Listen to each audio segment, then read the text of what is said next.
Hey folks, my name is Brian and you're watching Survival on Purpose.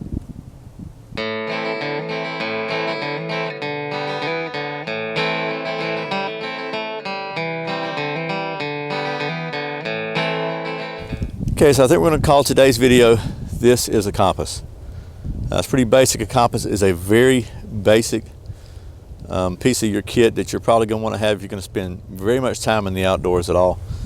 And this is a particular kind of compass, but it doesn't really matter as long as you've got a good compass. We're going to talk about some features that you want to that you might want to make sure that you have on your compass, and then some features which might be optional but nice to have. Some of those are on this compass. So let's get started.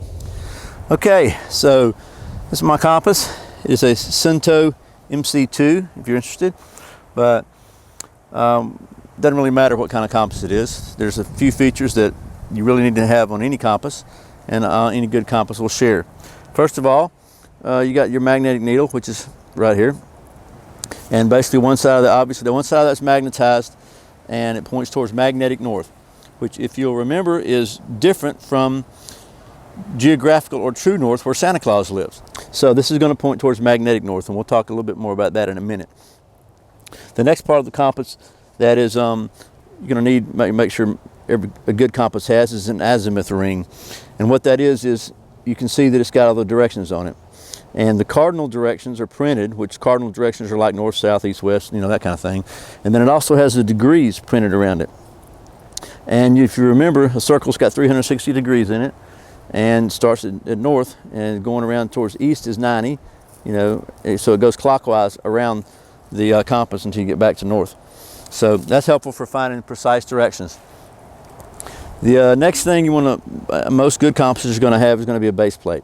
You don't have to have a base plate, and I'll show you one. Here's an example of one that does not have a base plate right here, and it's a pretty decent compass. It's a Boy Scout compass, but for really working with a map, you're going to want a base plate.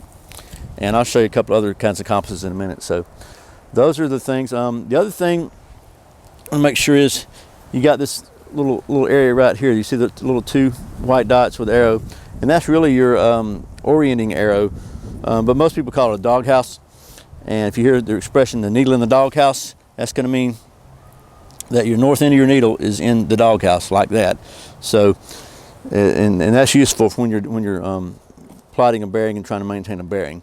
And then the last thing that's useful to have is little orienting lines, and those are the lines inside the bubble. And you can see that this compass here, move this out of the way, you can see this compass has those orienting lines. So that, you know, could be useful on a map, but it's not going to be your best option probably for really detailed map work. So those are the basic things you need on a compass. Now, in my opinion, there are a couple of other benefits that, you know, things that you might want to have, optional features or whatever that'd be a benefit. One of them's a magnifying glass, and that's just really helpful if your eyes start getting old, like some of us older, that, you know, it helps to look at the small details and small print on a map. You can possibly start a fire with it. I've not tried with this one yet, but I've been told that this one is possible to start a fire with, and we'll have to try that one day.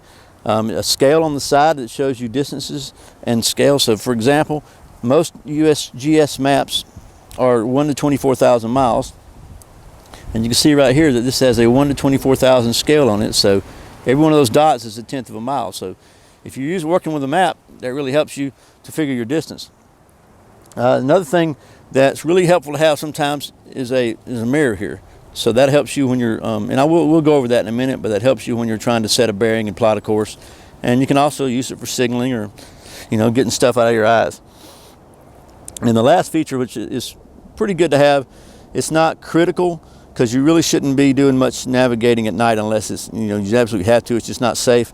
But it's to have a luminous dial and maybe some other markers in the hands. And you can see this one has a luminous azimuth ring, a luminous needle, luminous doghouse, and some little luminous target, you know, sights here that you can set your direction on. It just helps you see even in dim light.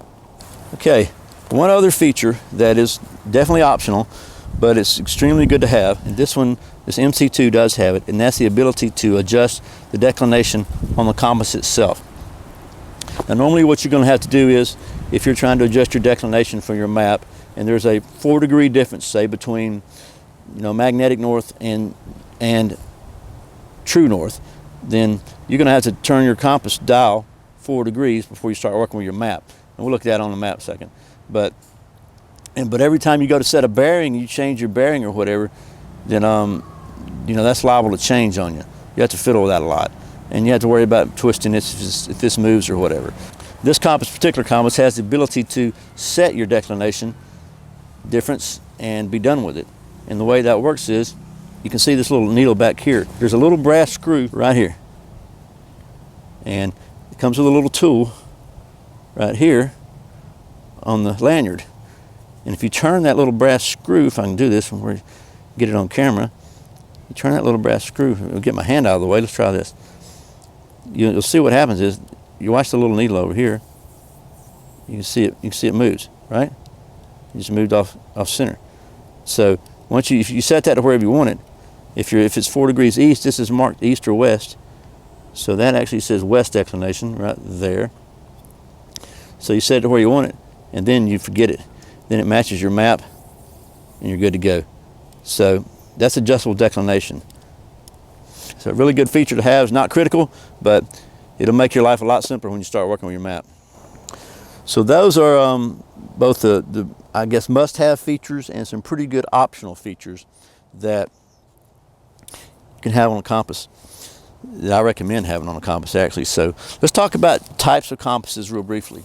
This is just a little cheap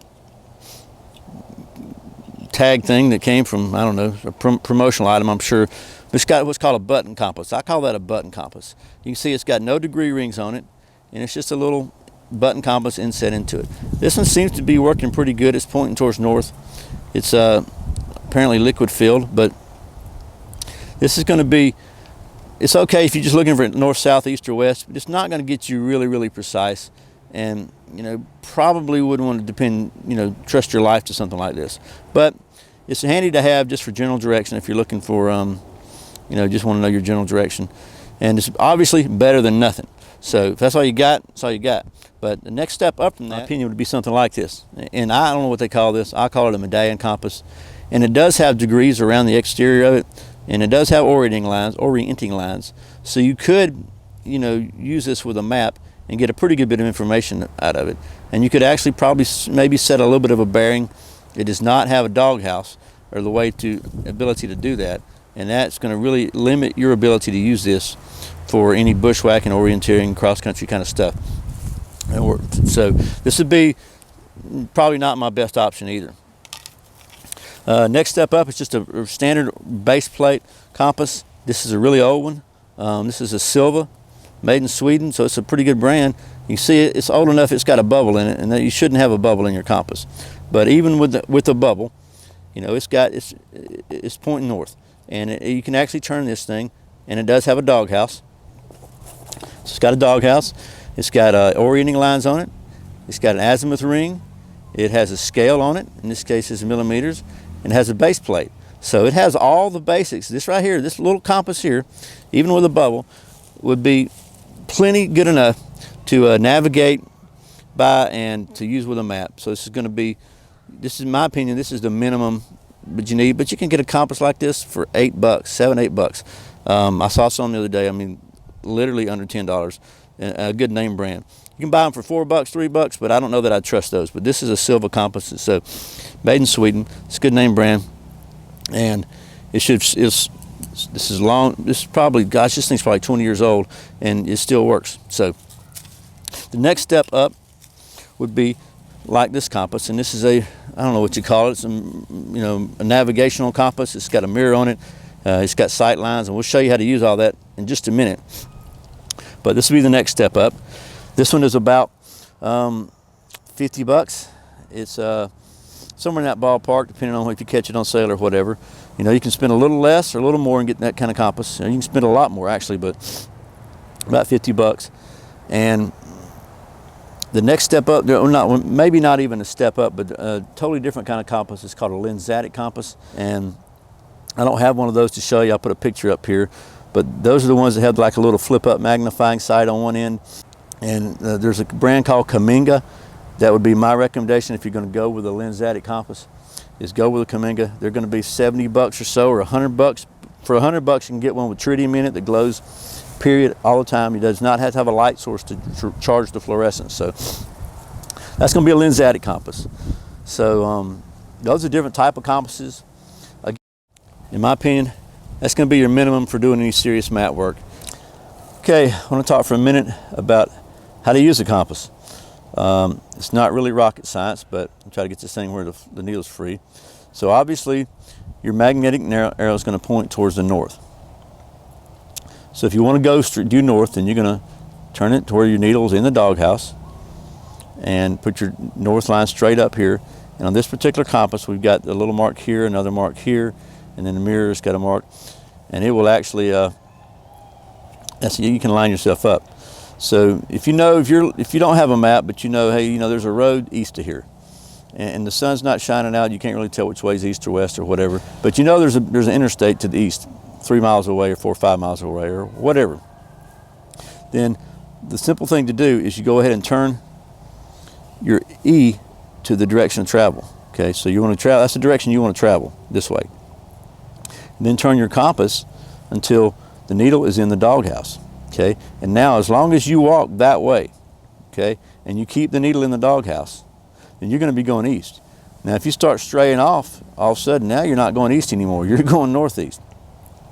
So you can keep the needle in the doghouse. Now you can walk around staring at this compass and tripping over stuff, and that's one way to do it, I guess. But the preferred method is you want to line up and look through this sighting hole here, okay?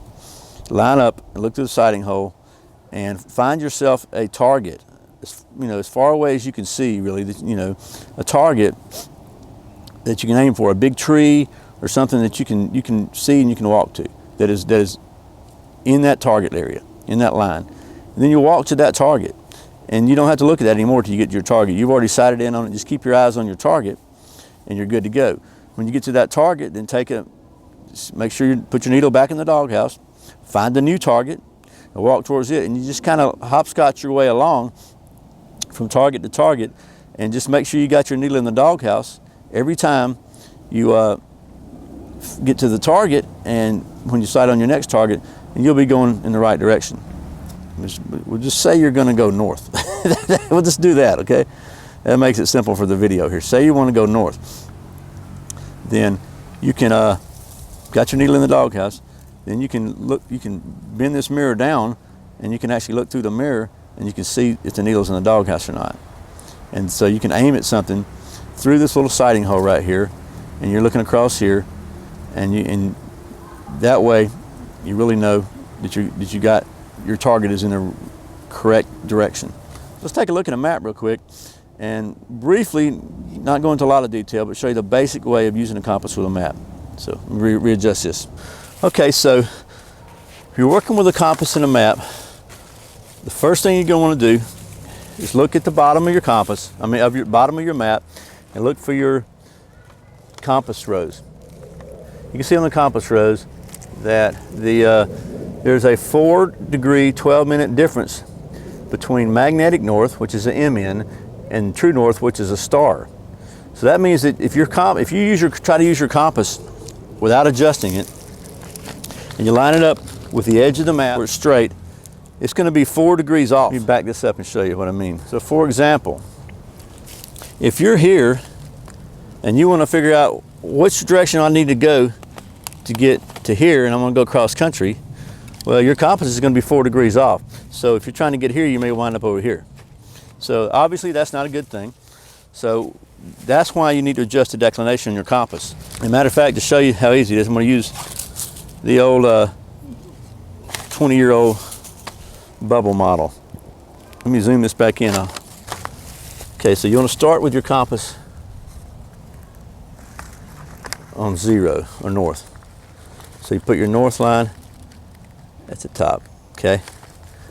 This particular compass, every mark, as you can see, is there's 30 here, so there's everyone's 5 degrees, so it's not very precise, but you can still get pretty close. Your north is this way, so what you're going to do is you're going to turn your compass the same way, And you'll know this little orienting lines, if your compass is adjusted correctly, when the base plate is in line with true north, something underneath there, just stick out there. Okay, so when the base plate is in line with true north, these orienting lines will be in line with your magnetic north. So it's going to turn this way a little bit. They'll match that angle. So you want to turn your compass. If it needs to go left, you're going to turn your compass to the left a little bit, about 4 degrees, and then we're going to make it almost to the 5. So if you look at that now, you should be able to see when that lines up there, these are a little off center now, and they should be real close to lined up with your magnetic north, and it looks like they are. So that's how you adjust the declination on your compass before you start using it with your map. The next step to using a map and a compass together is you want to orient your map so that your map and your compass match. We're going to keep using this little compass here just to show you that you don't got to have anything super fancy. Okay, the best thing to do is find a corner, because the corner is going to give you a good right angle. 2 edges to line up to. You line yourself up with both sides in the corner like this, okay? And then you want to turn your map, and this is almost there now. You turn your map to the needles in the doghouse, because that means that now your map matches reality. And why is that important? Because if you're looking for landmarks, if you were here and you're looking for this mountaintop here, it's supposed to be south, but if your compass is adjusted wrong, you're looking over here, you're not going to find it. So obviously you want your map to match the terrain. So now that it is, the next step is going to be determining your direction. Okay, now that you've got your compass lined up with the corners of the map and you have it oriented properly, then your map is going to match the terrain as far as direction. So suppose you are right here, okay, you're on this little bend in the river, and you want to make it to this lake here, and you don't want to use the trail, you just want to go cross country. Then you got to figure out how you're going to do that, right? So here's what you do. You put your compass on the point where you're starting on this bend, and you aim it, the base plate, at your direction of travel. So you're going to go that way to the lake, right? So that's where you want to go. Now you want to turn your needle to the needles in the doghouse. You want to turn your compass to the needles in the doghouse. Sorry if my hand's in the way, but now we got the needle in the doghouse. You can see that. So the needle's in the doghouse. And now if you'll look here, as long as you don't move the map now, you don't have to readjust your declination, because that's only to get your map right. Now your map's right. So right there you're about 50 degrees. That means you're going to want to travel 50 degrees to get to your destination. And the way you're going to do that, just like we talked about, you're going to turn so that the needle's in the doghouse, all right? You're going to sight down this compass, and you don't have to have fancy sights. You can just look down this. You're going to find yourself a target, and you're going to walk to that target, keeping the needle in the doghouse. And as long as you got that target right, you know, if you do this, have this kind of compass, and you don't have a really good sighting compass, you might want to just double check yourself a couple times and make sure as you're walking to make sure the needle's in the doghouse. But once you've got the needle in the doghouse and you find a target, you go to the target, you repeat the process, you find a new target, and you keep going until you get to your destination. So that's how you orient yourself with a compass.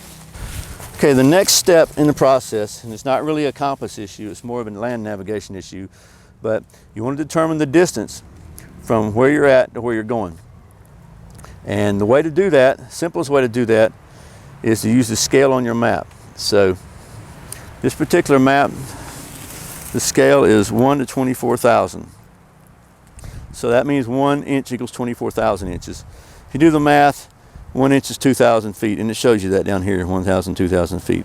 You know, this point from this much distance on this map is a mile. So in other words, you take a stick, that's what I do, take a stick, mark it off, okay, that much is a mile. So you take your stick, you put one end on the your destination, up here, move that up a little bit, up here, and just grab the other end where you started, okay, and then this distance is how far you got to go. Okay, so you take your stick, bring it over to your map scale, see what it looks like. It's like about 1.5 miles. If you want to get a little more precise, you go down to the feet. Remember, it starts with 0 here, not here. So put it there, and it's about a little over 8,000 feet. So you can definitely get a scale and a ruler and get a lot more precise with it. But you can see this compass doesn't really have much of a scale on it. Even this compass really is not quite long enough, as you can see, to reach from here to where you're going, where the scale's not. So I find the stick method works really good for getting pretty close distances, and you know, that'll help you when you are trying to figure out how far it is to go somewhere. But that's really the basics of using a map and compass together. All right, well, folks, I hope this has been helpful.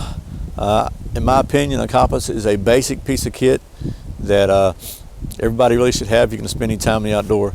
Not only can you have a lot of fun with it, but it could be a real lifesaver if you're lost. So I appreciate you watching this video. Thanks for subscribing to my channel, for giving it the old thumbs up if you like it, telling your friends about it. Follow me on Twitter. Thanks a lot. It's really cold out here. This is Brian with Survival on Purpose. Remember, survival's not an accident. Be prepared.